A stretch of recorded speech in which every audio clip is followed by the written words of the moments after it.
Software job ప్రయత్నిస్తున్నారా? ఏ course నేర్చుకోవాలనే కన్ఫ్యూజన్ లో ఉన్నారా? మీ ఐటీ కెరియర్ కి సరైన solution V cube. Welcome to Suman TV. నేను మీ రోషన్. ఎన్నో సినిమాలు, దాదాపు 200 సినిమాలు పైగా ఒక కమీడియన్గా పేరు తెచ్చుకోవటమే కాకుండా తన పేరుతో ఆ బ్రాండ్తో ఇప్పటికీ ఎప్పటికీ మర్చిపోలేని ఒకే ఒక పేరు ఎవరైనా ఉన్నారు అంటే ఐరన్ లెగ్ శాస్త్రి గారు. నవ్వించడమే కాదు, ఏడిపించిన సన్నివేశాలు కూడా ఉన్నాయి. వాళ్ళ అబ్బాయి present junior iron leg Sastri Prasad గారు ఎలా ఉన్నారు? First of all yes, coming to నాన్నగారు. ఆయన నిజ జీవితం తీసుకున్న, ఆయన సినిమా జీవితం తీసుకున్న చాలా డిఫరెంట్గా ఉండేదని చాలామంది చెప్తూ ఉంటే నేను విన్నాను. సో చూడటానికి నాన్నగారు లాగే ఉన్నారు. అందరూ జూనియర్ ఐరన్ లెగ్ శాస్త్రి ఎందుకన్నారు ఇప్పుడు అర్థమవుతుంది నాకు. సో ప్రసాద్ గారు, ఫస్ట్ ఆఫ్ ఆల్ నాన్నగారు ఇండస్ట్రీకి ఎలా వచ్చారు? బిఫోర్ నాన్నగారు ఏం చేసేవారు? నాన్నగారు ఇండస్ట్రీకి రావడానికి పడ్డ కష్టం ఏంటి? నాన్నగారు సాధించిన అచీవ్మెంట్స్ ఏంటి? అట్ ది సేమ్ టైం నాన్నగారు పోగొట్టుకున్న విలువ. ఫస్ట్ ఆఫ్ ఆల్ నాన్నగారి గురించి చెప్పాలంటే అందరికీ ఐరన్ లెగ్ శాస్త్రి అని ఒక పర్సన్ తెలుసు. ఆయన మెంటాలిటీ ఏంటి, ఆయన మైండ్ సెట్ ఏంటి, ఆయన మనస్తత్వం, అవన్నీ చాలామంది తెలియదు. ఆయన అసలు పేరు విశ్వనాథ శాస్త్రి. విశ్వనాథ శాస్త్రి, గునుపూడి విశ్వనాథ శాస్త్రి. పౌరోహిత్యం మైండ్ వృత్తి, బ్రాహ్మణుడు. ఆకారం తగ్గట్టుగానే భారీగా, పర్సనాలిటీ, 6 feet హైట్, అలాగే ఉండేవారు. కానీ చిన్న పిల్లల మనస్తత్వం అయింది. అమాయకుడు నాన్నగారు. పోలవరంలో పుట్టారు. తల్లి తండ్రి, మా తాతయ్య గారు ఆర్మీలో చేసేవారు, నాన్నమ్మ గారు హౌస్ వైఫ్. ఆయన మొత్తం 5 నాన్నగారు. నాన్నగారు చిన్న అందరికంటే. ఆయన అంటే అందరికీ చాలా ఇష్టం. పుట్టడం అప్పుడే మంచి హెవీ పర్సనాలిటీ, హెఫ్టీ పర్సనాలిటీతో పుట్టారు ఆయన. చదువు అవ్వలేదు నాన్నగారికి. 7వ తరగతి దాకా చదివారు గవర్నమెంట్ హై స్కూల్లో. తర్వాత పౌరీచల్లో స్టార్ట్ చేశారు. అలా అలా అలా అలా సిటీకి వచ్చారు. హైదరాబాద్లో సినిమా పూజలు చేయడం మొదలుపెట్టారు. ఈవీవి సత్యనారాయణ గారి సినిమాలో ఆయనకి ఫస్ట్ ఛాన్స్ వచ్చింది. ఓకే, నాన్నగారు ఫస్ట్ సినిమాకి పూజలు చేశారు. ఓకే, సినిమా స్టార్టింగ్ పూజలు, ఓపెనింగ్ పూజలు చేశారు. ఆయనకి ఛాన్స్ రావడం కూడా ఒక కోఇన్సిడెన్స్ అనమాట. ఈవీవి సత్యనారాయణ గారి సినిమాలోనే చేస్తూ ఉంటే ఓపెనింగ్లో హారతిస్తున్నారు, దేవుడి ఫోటోకి హారతిస్తుంటే కళ్ళకు అద్దుకోగానే ఆరిపోయింది. అది చాలా ఫన్నీగా అనుకున్నారు ఆయన ఈవీవి గారు. ఈ పర్సనాలిటీకి ఇలాంటి క్యారెక్టర్ ఒకటి సెట్ చేస్తే ఎలా ఉంటుందని ఒక థాట్ వచ్చింది ఆయనకి. ప్రేమ ఖైదీ ఫస్ట్ సినిమా నాన్నగారి. అప్పటి నుంచి ఐరన్ లెగ్ శాస్త్రి గారి జర్నీ స్టార్ట్ అయింది. ఆ సినిమాలో ఆయనకి బ్రహ్మానందం గారి కాంబినేషన్ చాలా హిట్ అయింది. అదే లెగసీ కంటిన్యూ అయింది. ఓకే, దాదాపు ఒక 200 సినిమాలు, 150 సీరియళ్ళు, 100 స్టేజ్ ప్రోగ్రామ్స్ అన్నీ ఇచ్చారు. ప్రతిదానికి ఒక ఎక్స్పైరీ డేట్ ఉన్నట్టు నాన్నగారికి కూడా ఒక ఎక్స్పైరీ డేట్ వచ్చేసింది ఇండస్ట్రీలో. ఒక పాయింట్ ఆఫ్ టైంలో ఈయన సినిమాలో పెట్టుకుంటే హిట్ అవ్వదు అని ఒక రూమర్ స్టార్ట్ అయింది. కొంతమంది క్రియేట్ చేయడం స్టార్ట్ చేశారు. ఓకే, సినిమా వాళ్ళే స్టార్ట్ చేయడంతో కొన్ని సినిమాలు మధ్యలో ఆగిపోయి, కొన్ని సినిమాలు హిట్ అవ్వలేదు. అది నిజమే అనుకున్నారు. దీనివల్ల అవ్వలేదేమో అనుకున్నారు. ఆయన రిలేటివ్స్లో కూడా అలాగే పెళ్ళిళ్ళకి వాటికి పిలిచేవారు కాదు. స్టార్టింగ్లో ఊపులో ఉన్నప్పుడు, ఒక హైప్లో ఉన్నప్పుడు ఓపెనింగ్ ఫంక్షన్స్కి అన్నింటినీ పిలిచేవారు. ఉండే కొద్దీ తగ్గించేశారు. ఈయన వస్తే ఏమవుతుందో, ఈయన వస్తే మన పరిస్థితి ఏంటో అని ఒక ఫీలింగ్కి వచ్చేసారు. ఓకే, ఆ ఫీలింగ్కి రావడంతో ఈయన మైండ్ సెట్ చాలా డిస్టర్బ్ అయిపోయింది. కొన్ని చెప్పుకోవడానికి ఇబ్బంది ఏంటంటే ఇంటి రెంట్ కట్టుకోవడానికి కూడా సిచ్యువేషన్ ఉండేది కాదు. ఓకే, సినిమాలు పిలిచేవారు, డబ్బులు ఇచ్చేవారు కాదు, చేయించుకునేవారు, డబ్బులు ఇచ్చేవారు కాదు. అప్పుడు నేను 7th క్లాస్ చదువుతున్నాను. చాలా ఇష్యూకి సఫర్ అయ్యి మైండ్లో ఎవరికి చెప్పుకునేవారు కాదు. ఆయన మనసులో ఆయనే బాధపడేవారు. ఇంటి రెంట్ కూడా కట్టుకోలేని టైంలో మా స్వగ్రామం తాడేపల్లిగూడెం షిఫ్ట్ అయిపోయాడు. అంటే అప్పటి వరకు నాన్న చేసిన సినిమాల ద్వారా సంపాదించింది ఏం లేదు, అసలు ఏమీ లేదు. వచ్చింది ఖర్చులకి ఆయన ఇచ్చింది తీసుకునేవారు. ఇంత కావాలని అడిగేవారు కాదు. ఎంత ఇస్తే అంత తీసుకునేవారు. అదే మైండ్ సెట్తో ఉన్నారు. ఎంత ఉండేది నాన్నది అక్కడ అప్పుడు ఫస్ట్లో? అంటే నాన్న హైయెస్ట్ నాకు తెలిసినంత వరకు 3-4 వేలు అండి రోజుకి. అది అప్పట్లో క్యారెక్టర్ ఆర్టిస్ట్ ఆయన. అప్పట్లో. ఇప్పుడు క్యారెక్టర్ ఆర్టిస్ట్ కనీసం రోజుకి 50,000 తీసుకుంటున్నారు. అవును. సో 3-4 వేలు తీసుకునేవారు. ఇంటి ఖర్చులకి మాకు సరిపోయేది. ఓ పాయింట్ ఆఫ్ టైంలో సినిమాల ఆఫర్లు తగ్గిపోవడం, మైండ్ సెట్ ఇష్యూ అవ్వడం, బాగా డిస్టర్బ్ అయిపోయారు. షిఫ్ట్ అయిన 2 ఏళ్ళకి ఆయన కాలం చేశారు. ఓకే, ఆయన చనిపోయింది హార్ట్ అటాక్ నైట్. మేము ఎవరో ఆయన దగ్గర లేవు ఆ టైంలో కూడా. ఇంత లెగసీ అనుభవించారు కదా నాన్నగారు. దాదాపు 200 సినిమాలు పైగా, ప్రతి స్టార్తో కూడా కాంబినేషన్ ఉన్న సినిమాలు కూడా యాక్ట్ చేశారు. సో అక్కడికి వెళ్ళిన తర్వాత నాన్న విజయవాడలో ప్రతి షాప్ ముందు భిక్షం ఎత్తుకొని, ఆ వచ్చే ద్వారా తిని, ఆ షాపుల ముందే పడుకొని, ఆ షాపుల ముందే చనిపోయారు. చివరి రోజుల్లో కూడా ఆయనకి దహన సంస్కారాలకు కూడా డబ్బు లేక, ఎవరు వచ్చి పట్టుకునే, అంటే నలుగురు వచ్చి మొయ్యాలంటారు కదా, అది కూడా లేక ఒక పాత రిక్షాలో అవును. ఆయన బాడీని వేసుకొని తీసుకెళ్ళిపోయారు శ్మశాన వాటికి అన్నారు. అవును. వాస్తవం ఇది? వాస్తవం కాదండి. నాన్నగారు ఊరు వెళ్ళిపోయిన తర్వాత మేమేమైందంటే ఆయన పౌరహిత్యం మళ్ళీ మొదలుపెట్టారు. సినిమా వైపు ఇంక కళ్ళెత్తి చూడలేదు.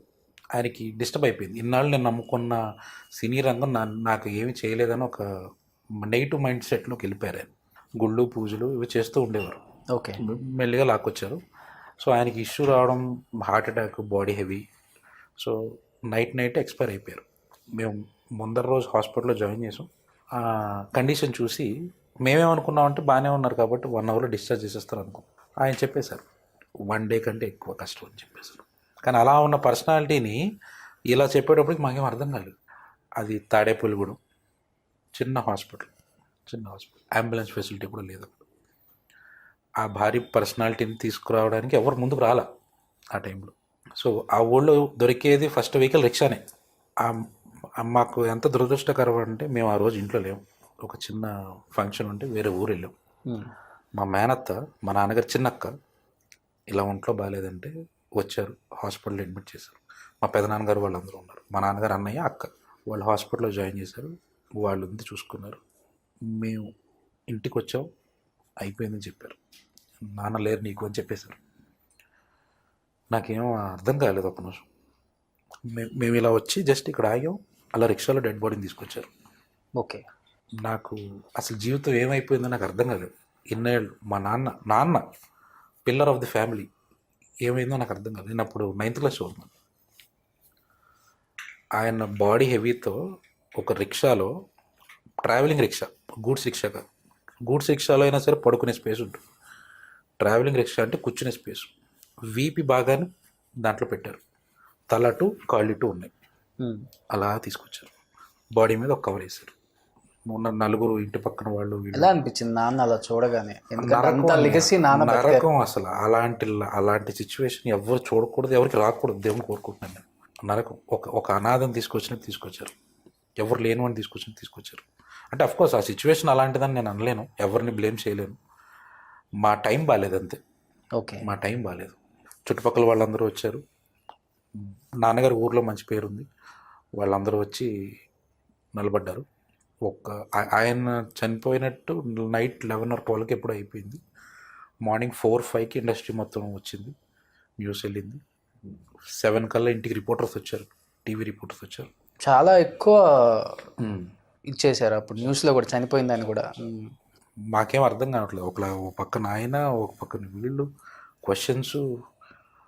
మాకు ఎవరికి ఏం చెప్పాలి, మా మదర్ మాట్లాడలేకపోతున్నారు ఏమీని. సో ఆ టైంలో ఇక అంతే. ఆ 1 డే నా లైఫ్లో వర్స్ట్ కేసు అనమాట, వర్స్ట్ సిచ్యువేషన్. ఓకే. సాయంత్రం 4 అయింది. సూర్యాస్తమయం లోపల అంతిమయాత్ర చేయాలని చెప్పారు. ఆ టైంకి ఆ ఊళ్ళో ఏం ఫెసిలిటీస్ లేవు. ఫెసిలిటీస్ ఏం లేకపోతే ఈ రుద్రభూమి నుంచి ఒక వెహికల్ మాట్లాడి రిలేటివ్స్ అందరం కలిసి వెళ్ళాం. వెళ్ళి కార్యక్రమం చేసి వచ్చేసాం. ఓకే. మీరు చెప్పిన ఈ విజయవాడ స్టోరీ అయితే ఏం లేదు. జస్ట్ రిక్షాలో తీసుకొచ్చింది. రిక్షాలో తీసుకొచ్చారు.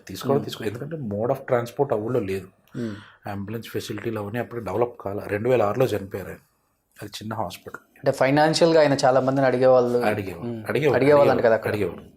కాకపోతే ఏంటంటే ఆయన ఫీలింగ్ ఏంటంటే నా అనుకున్న వాళ్ళు వీళ్ళందరూ నా కోసం ఏదైనా చేస్తారు అన్న ఫీలింగ్లో ఉండేవారు.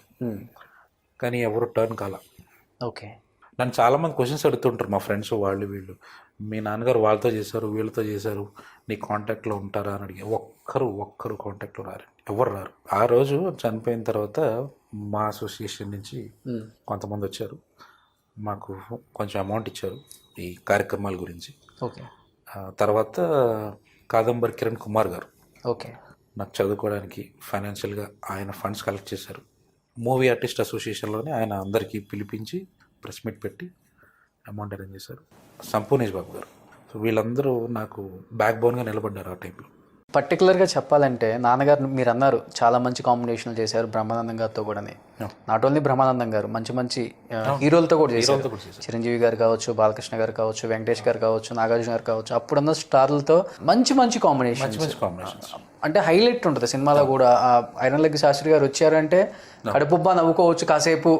సో ఆ టైంలో మీకు ఎలా ఉండేది? మోరల్ సపోర్ట్ కానీ, ఫైనాన్షియల్ సపోర్ట్ కానీ, ఫ్యామిలీకి ఉన్న సపోర్ట్ బ్రహ్మానందం గారు ఎంతవరకు మీకు చేయగలిగారు, మాట్లాడగలిగారు? And at the same time మిగతా స్టార్లు ఎవరు మీకు కొంత సపోర్ట్? ఆ టైంలో ఉన్న రిలేషను ఈ తర్వాత అంటే ఆయన చనిపోయిన తర్వాత అంత రిలేషన్ లేదు. కొంతమంది ఉన్నారండి, నేను పేర్లు చెప్పను. ఒక ఆయన మాకు ఫైనాన్షియల్గా హెల్ప్ చేస్తానికి కొంచెం ఫండ్స్ కలెక్ట్ చేశారు ఇండస్ట్రీ నుంచి. ఓకే.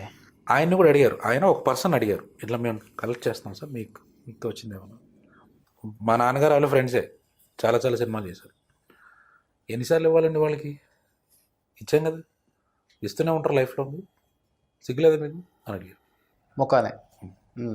కానీ ఆయన ఈరోజు చాలా ఇష్యూస్లో ప్రాబ్లమ్స్లో ఉన్నారు. అంటే నేను ఇలా అయిందని అలా అయిందని అనట్లేదు, మనం ఎవరికైనా మంచి చేస్తే మంచి జరుగుతుందని నా ఉద్దేశం. నాన్నగారు అలాగే అనుకుంటారు. టాప్ కమెడియనా లేకపోతే టాప్ హీరోనా? కమెడియన్. ఇలాంటివన్నీ విన్నాం.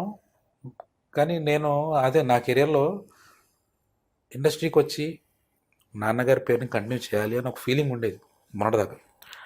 ఐరన్ లెగ్ శాస్త్రి పోతే పోయాడు, వాళ్ళు కొడుకున్నాడు, ఏదో చేయడానికి వచ్చాడు, సాధించాలనుకున్నాడు అని ఒక లెగసీ తోటి నేను ఆ పేరుని కంటిన్యూ చేద్దామని నేను స్టార్ట్ చేశాను నా జర్నీ. నాన్నగారి పేరుని రిజెక్ట్ చేసిన వాళ్ళు మళ్ళీ నాన్నగారి కొడుకు అంటే మీరు జూనియర్ ఐరన్ లెగ్ శాస్త్రిని ఎంతవరకు సపోర్ట్ చేస్తారనుకుంటున్నారు మీరు ఇక్కడ? నాకు సపోర్ట్ దొరికిందండి, యాక్చువల్లీ సపోర్ట్ దొరికింది. కానీ ఇక్కడ ప్రాబ్లం ఎక్కడ వచ్చిందంటే, సేమ్ ఇది మీరు చేయగలరా అని అడిగేవారు నన్ను, ఇలా మీరు చేయగలరా అని అడిగేవారు. నాకు అలా ఇలా నేను ఇస్తాను, నేను ఏదైనా చేస్తాను అది చెప్పాను. ప్రూవ్ చేసుకోవాల్సి వచ్చిన రోజులు కూడా ఉన్నాయి, ప్రూవ్ చేసుకున్నాం. మనకి ఆ మినిట్ వరకు వెయిట్ చేయాలి, లక్ అది దొరికేంత వరకు వెయిట్ చేయాలి. సో అలా అనుకుని నేను జంబలగడ్డ పంపు ఫస్ట్ మూవీతో స్టార్ట్ చేశాను. నాన్నగారికి కూడా అదే కదా బ్రేక్ వచ్చింది. అవును, జంబలగడ్డ పంపు స్టార్ట్ చేశాను. శ్రీనివాస్ రెడ్డి గారు నాకు చాలా మోటివేట్ చేశారు, నువ్వు సక్సెస్ అవుతావు, కొంచెం స్ట్రాంగ్గా నిలబడు, ఈరోజు వచ్చేస్తుందని నేను చెప్పను, బట్ డెఫినెట్లీ వస్తుంది అంటే మోటివేట్ చేశారు బాగా ఈరోజు శ్రీనివాస్ రెడ్డి గారు. అలాగే జబర్దస్త్ కమెడియన్ అప్పారావు గారు, ఆయన దగ్గరికి ఎప్పుడు వెళ్ళినా సరే, నాన్న నువ్వు ఫస్ట్ సెటిల్ అవ్వు, ఇండస్ట్రీ అంటే పైకి కనబడుతుంది, రంగులు కనబడతాయి కానీ కవర్సే కనబడతాయి, లోపల పడే ఇష్యూస్ నీకు తెలియదు, మేము ఏదో అనుకుంటున్నాం రోజు లక్షలు సంపాదిస్తున్నాం కానీ అలా కాదు, నువ్వు ఫస్ట్ సెటిల్ అవ్వు అని చాలా గైడెన్స్ ఇచ్చారు. బ్రహ్మానందం గారిని ఎప్పుడైనా కలిసారా నాన్నగారు చనిపోయిన తర్వాత కానీ, లేకపోతే ఆయన ఫోన్ చేయటం కానీ? లేదు, ఎందుకంటే అంత మంచి కాంబినేషన్లు ఇద్దరు చేశారు కదా. చేశారు కానీ లేదు, కలవలేదు, ఎప్పుడు కలవలేదు. రాజేంద్ర ప్రసాద్ గారు మాత్రం 1-2 సార్లు కలిసి, అంటే అది చాలా గ్యాప్ తర్వాత, రీసెంట్ అంటే లాస్ట్ 2-3 ఇయర్స్లో కలిశాను నేను. ఆయన బాగా మాట్లాడారు. బతికున్న రోజులంతా నాన్న ఇంతమందితో యాక్ట్ చేశారు కదా, పలానా కాంబినేషన్ అంటే నాకు బాగా ఇష్టం, పలానా కమెడియన్ అంటే నాకు బాగా ఇష్టం, మా ఇద్దరు ప్యారడీ చాలా బాగుంటుంది, మేమిద్దరం చాలా షేర్ చేసుకుంటాం గుడ్ ఆర్ బ్యాడ్ అని చెప్పిన సందర్భాలు ఉన్నాయా ఇంట్లో? ఎప్పుడన్నా ఎవరిష్టం నాన్న బాగా? గారు రాజేంద్ర ప్రసాద్ గారు కామెడీ అంటే ఆ కాంబినేషన్ ఆయనకి చాలా ఇష్టం. మా ఇంట్లో ఆమె సినిమా ఆయనకి మంచి బ్రేక్ వచ్చింది అప్పట్లో, లెగ్ దాదా అని చెప్పి ఒక ఎపిసోడ్ ఉండేది ఆయన సినిమాది. ఓకే. ఆమె సినిమా, నల్లపజల్ సినిమా ఒకటి. ఈ 2 సినిమాల్లో ఆయన చేసిన కామెడీ సీన్స్ ఫొటోస్ తీసుకుని ఈ సైజ్ లామినేషన్ చేయించి ఇల్లంతా కట్టించారు. అంత ఇష్టం ఆయనకి ఆ కాంబినేషన్ అంటే. చిరంజీవి గారిది కూడా బాగా ఎంజాయ్ చేసేవారు ఈ కాంబినేషన్స్ అన్ని. కానీ ఆయనకి ఇదే ఉండాలని ఎప్పుడు అనుకోలేదు. ఏ హీరో ఇష్టం నాన్నకి బాగా? చిరంజీవి గారు. ఆయన చెప్తూ మంచి మోటివేటరు, మాట్లాడతారు, చేస్తారు, చెప్తారు, ఆ గర్వం ఉండదు. అంటే నాన్నగారికి ఏదో చేశారు కాబట్టి ఆయనకు అంత ఇష్టం. చేశారు. నెక్స్ట్ వ్యక్తిత్వ పరంగా కూడా ఆయన అంటే చాలా ఇష్టం. చివరి రోజుల్లో నాన్న కోరిక చిరంజీవి గారిని ఒకసారి చూడాలి, ఒకసారి మాట్లాడాలి, ఒకసారి హక్ చేసుకోవాలి అనుకున్నారంటే నిజం అది? అవునండి, అనుకున్నారు. కానీ మాకు సోర్స్ లేదు, మాకు ఎవరికి తెలియదు, ఇండస్ట్రీలో ఎవరితో మాట్లాడాలి ఏంటో తెలియదు. ఆయన 2-3 సార్లు చెప్పేవారు, నన్ను అనేవారు ఒక్కసారైనా ఆయన కలువని, ఒక్కసారైనా కలవమని ఎవరైనా. కలిసినప్పుడు ఇలా ఐరన్ లెగ్ శాస్త్రి గారి అబ్బాయిని ఆయన అందరూ ఫస్ట్ ఆయన డ్రీమ్ అది, నేను పరిచయం చేస్తాను నేనని. కానీ పరిచయం చేయకుండానే అయిపోయింది. తర్వాత ఇది నన్ను అనేవారు ఎప్పుడైనా ఒక్కసారైనా కలవరా లైఫ్లో, అలాంటి వాడిని కలవాలని చెప్పి. ఇక టైం ఎప్పుడు దొరుకుతుందో చూడాలి. మరి నాన్నగారి కోరిక నువ్వు తీర్చాలి. మరి తీర్చాలి. డెఫినెట్గా చిరంజీవి గారు అందరికీ హెల్ప్ చేసే ఒక మంచి గుణం అయింది. ఇలాంటి పరిస్థితులలో ఎవరున్నా కానీ చలించే ఒక మంచి మనసు ఉన్న వ్యక్తి. అవునండి. ఎలాంటి వారినైనా సపోర్ట్ చేయగల గొప్ప మనసు. దాంట్లో నేను కూడా ఉంటాను కాబట్టి నాకు బాగా తెలుసు, దగ్గర నుంచి చూశాను కాబట్టి ఆయన్ని. చాలా తక్కువ మంది ఉంటారు ఆ వ్యక్తిత్వాలు, ఆ మనస్తత్వాలతో. సో నువ్వు కూడా నాన్న కోరిక ప్రకారం ఒక చిన్న క్యారెక్టర్ అయిన చిరంజీవి గారితో ఒక్క పక్కన నిలబడ్డా చాలు నేను. సో అసలుకి వాస్తవంగా ఒకటి అడుగుతాను, ఈ ఐరన్ లెగ్ శాస్త్రి అనే పేరు నాన్నకి ఎంతవరకు ప్లస్ అయింది పక్కన పెడితే ఎంతవరకు మైనస్ అయింది అంటే ఏం చెప్తావు ప్రసాద్? ప్లస్ అవడం అంటేనండి, ఆ క్యారెక్టర్ని ఆయన యూజ్ చేసుకున్నారు, బాగా యూజ్ చేసుకున్నారు.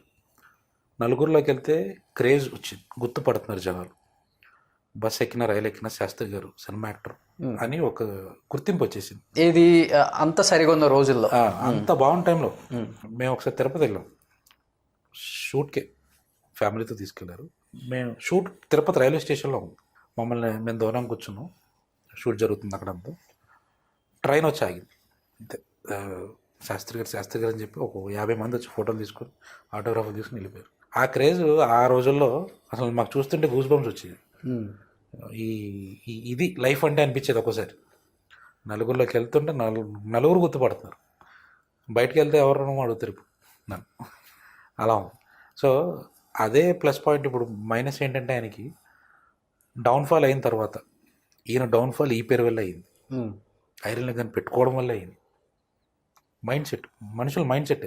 ఓకే, ఏమంటారు, పులి కంటే గిలి భయం అన్నట్టు, నాకు ఏదో వచ్చేస్తుందేమో అని పిలిస్తే, ఆయన పెడితే ఏమైనా అయిపోతుందేమో అని ఒక నెగిటివ్ మైండ్ సెట్.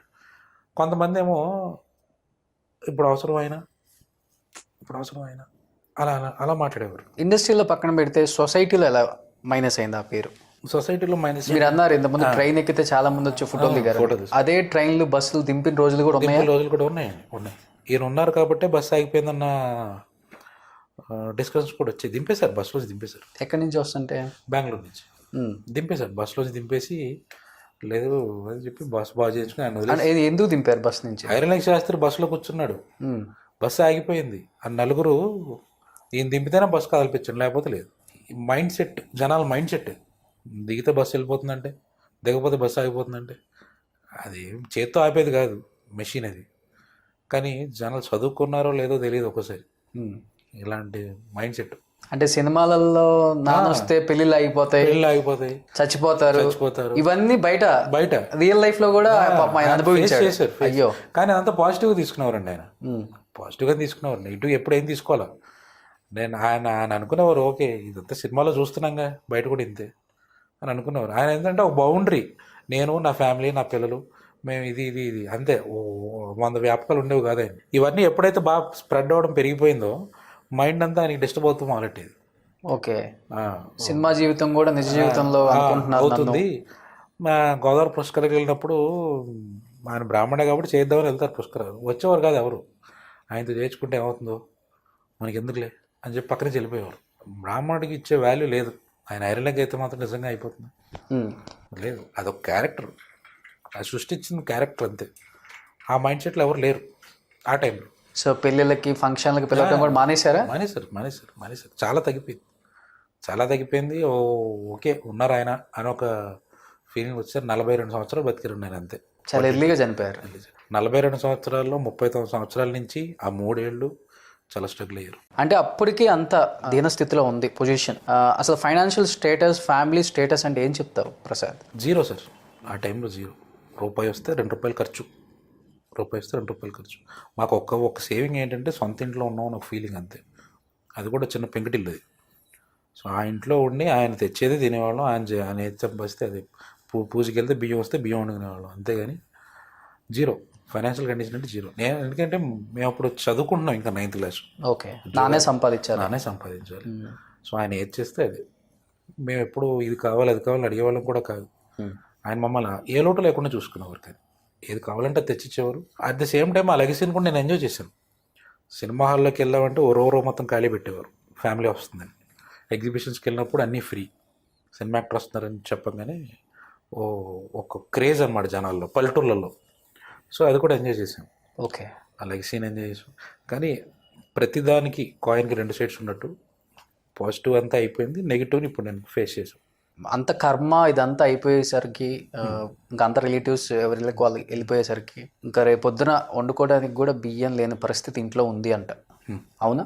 లేదు అని చెప్పలేను, ఉంది అని చెప్పలేనండి. ఆ రోజు సిచ్యువేషన్ ఎలా జరిగిందంటే, మేము ముగ్గురమే 12 రోజులు అయిపోయింది. 12 రోజు కార్యక్రమం అంతా అయిపోయింది. ఎవరిళ్ళకి వాళ్ళు వెళ్ళిపోయే టైంలో నేను 9th class, sister 5th class చదువుతుంది. తనకి ఊహ లేదు. మా మదరు బ్రాహ్మణ కుటుంబం నుంచి వచ్చిన ఆవిడ ఆ టైంలో, అంటే ఆ జనరేషన్ ఆవిడ ఉద్యోగాలు అవన్నీ చేసే మైండ్ సెట్లో కూడా లేరు ఆవిడ. ఆ చదివి కూడా 10th క్లాస్ మదరు. సో ఏం చేయాలి అన్న ఉద్దేశంలో ఉన్నప్పుడు మా మేనత్త, అంటే మా నాన్నగారు చిన్నక్క, మా ఇంట్లో ఉండండి, మా ఇంట్లో మీరు స్టే చేయండి, మా పిల్లలతో పాటు మీరు చదువుకోండి, నేను చూసుకుంటాను అంతవరకు అన్నారు. వాళ్ళది నిడదవోలు, తాడేపల్లి నుంచి 25 కిలోమీటర్లు. ఆ ఊరు షిఫ్ట్ అయిపోయాం.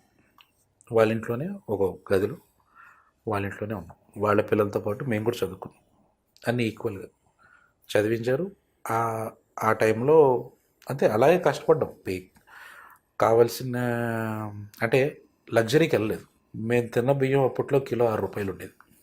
6 రూపాయలు కిలో బియ్యం అవే తెచ్చుకునేవాళ్ళం. నేను అప్పుడప్పుడు పూజలకు వెళ్తూ ఉండేవాడిని. ఆ బియ్యం అవి తెచ్చుకునేవాడిని. చదువుకున్నాను. ఓకే.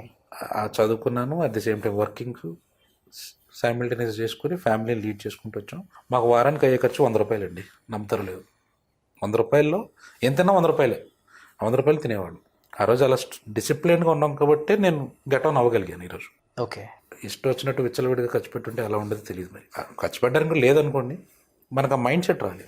ఉన్న దాంట్లో అడ్జస్ట్ చేసుకోవాలి, లైఫ్ లీడ్ చేయాలి, ఫ్యామిలీని పోషించాలి అన్న ఈ దూరంలోనే ఉండేది నాకు ఇప్పుడు. సో అంటే నాన్నగారికి డ్రింక్ చేసే అలవాటు ఎప్పటి నుంచి, అంటే ఇండస్ట్రీలో ఉన్నప్పటి నుంచి ఉందా, లేకపోతే అవకాశాలు రాక డిప్రెషన్లోకి వెళ్ళిపోయి హెవీగా డ్రింక్ చేయడం అలవాటు చేసుకున్నారా? నేను ఈ క్వశ్చన్ నాన్నగారిని అడిగానండి డైరెక్ట్గా. నాన్న, మనం బ్రాహ్మణం ఎందుకు ఇలాగా అని నేను అడిగాను. ఆయన బాధపడుతూ ఒకటే చెప్పారు, ఇది కనుక నేను అలవాటు చేసుకోకపోతే నాకు ఇండస్ట్రీలో అవకాశం రాదు. ఓకే. సగం ఛాన్సులు రాత్రిపూట కూర్చున్నప్పుడే సిట్టింగ్లోనే వస్తాయని చెప్పేవారు. లేని అలవాట్లు చేసుకోవాల్సి వచ్చింది.